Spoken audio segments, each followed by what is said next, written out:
ओम साईं राम। तमामु सुहिणी सुबुह।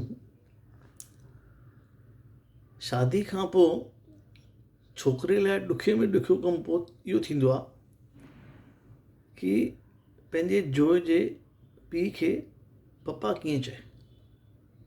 उहो ॾाढो ॾुखियो कमु हूंदो आहे।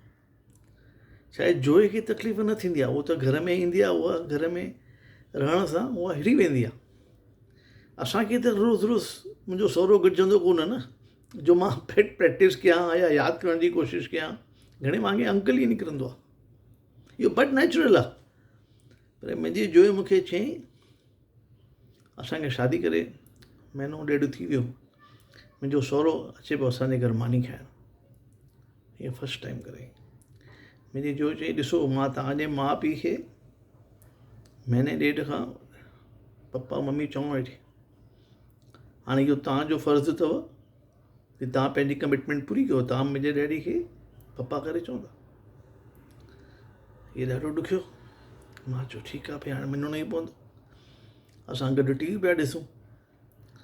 मां वेठो हुअसि विच में, मुंहिंजो सॻो पप्पा राइट में ऐं वंदना जो पप्पा लेफ्ट में। टीवी हले पई।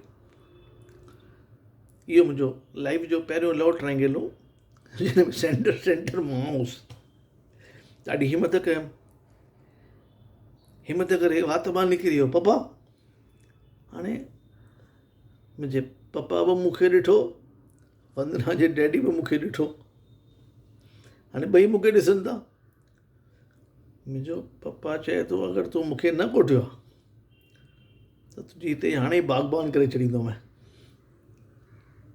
ऐं मुंहिंजो वंदना जो डैडी चए, हा पुटु चओ। उनजे अखियुनि में त सॼो प्यारु भरियलु पियो हो, नाठी माण्हू।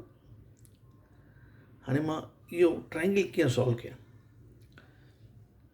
मां पप्पा खे इशारे सां ॿुधायोमांसि, हुनखे 3 प्रॉपर्टी अथव ऐं 2 धीअर अथसि।